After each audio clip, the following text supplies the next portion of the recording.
It's looking alright. Okay, good.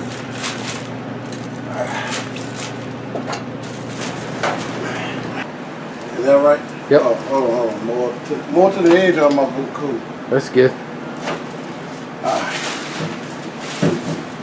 Couldn't find your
Okay, what we're going to do is show you how to remove the filters.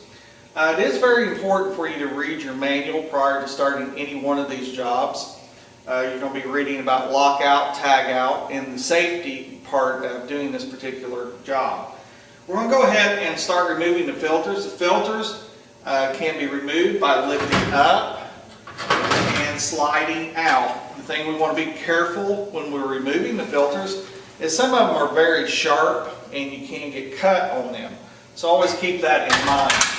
So I'm going to go ahead and remove all the filters out of the hood system before we wrap. And you can see here they're on a track and they just pop right out like so. Okay, we're going to show you the fire suppression system. Every hood that you'll be cleaning will have an automated fire suppression system hooked in. We're also going to teach you how to work safely around the fire systems. Up here we have a fusible link, and this particular link melts when they have a fire. The lowest melting temperature is 360 degrees.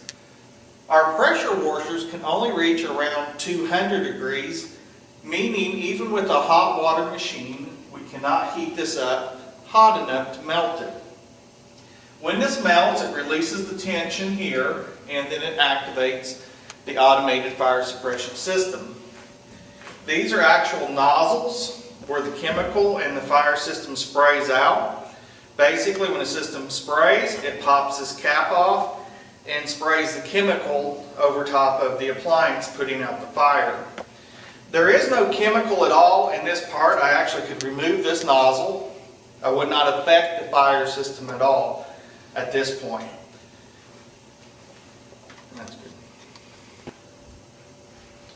Alright, we're going to begin by wrapping the hood system. And whenever we wrap, it is always best to start in the front of the hood.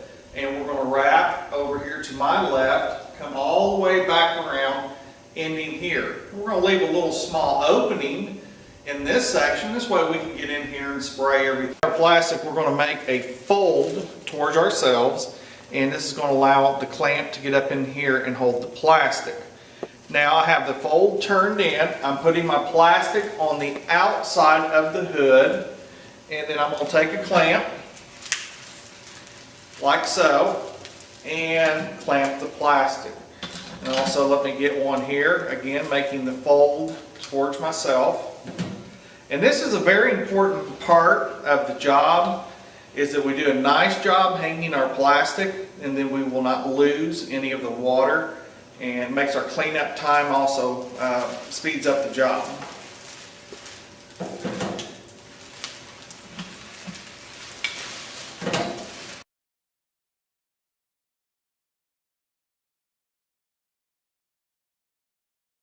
We're looking at the little FI5 machine. It is a little foaming machine. They're a little more expensive. Again, about $650 for one of these. It is hooked to an air compressor. We do have to have an air compressor for this to operate. But it is going to produce a lot more thicker, heavier foam. And we'll go ahead and just turn it on here and get started.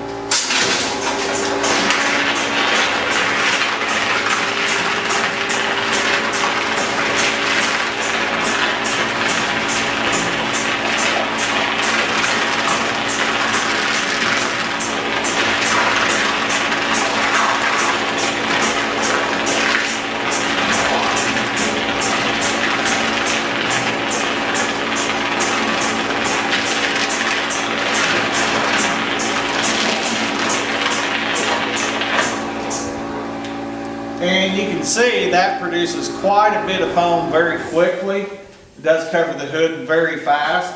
Now this hood's clean, so it's not going to stick extremely good right now. But in a greasy hood, the foam was going to stick very nicely and give you better dwell time for your chemicals to work. Alright, we're going to look at the fan here. First of all, this is an up-blast fan. Typically the fan that you're going to see over probably 90% of your restaurants. We're going to turn the fan over because we have a hinge kit right back in this area here. That's going to allow us to turn it over. I'm going to flip the fan up and let it sit here. And we have the chains here holding the fan from falling completely on the ground.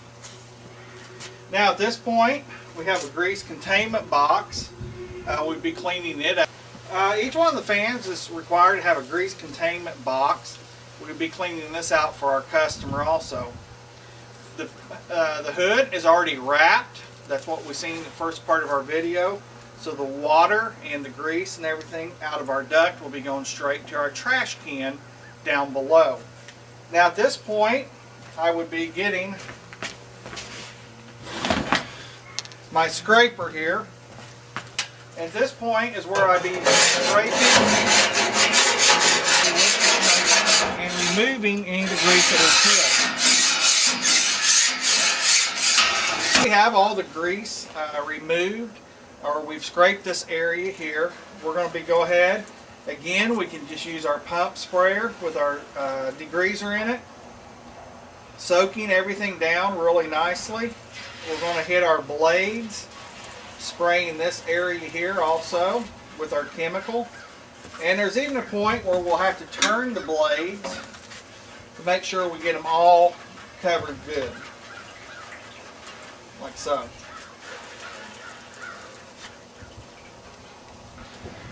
This is the other option we were telling you about. This is the little foamer, got it connected directly to the gun here, and it works really nicely. Again, we're going to have our soap and our chemicals mixed together.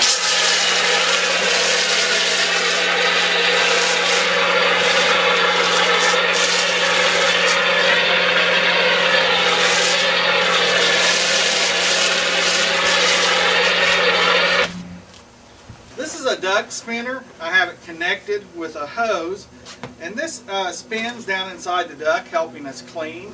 Again, I used a quick coupler here, that way I can detach it.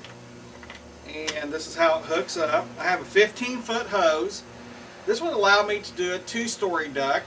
If you have a longer duct than that, then obviously you need a little longer hose. So anyway, we'll get a good close-up shot of us dropping this.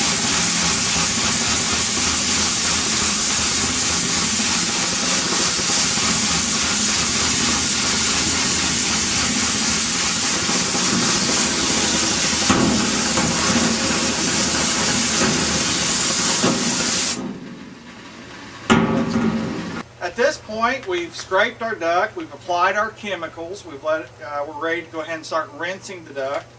All the water we spray in this area is going to our trash can. So we have to always be conscientious of if we're working by ourselves. If we spray a lot of water, just to go back down and check our can to make sure it's not filled completely up. But I'll go ahead and begin rinsing here.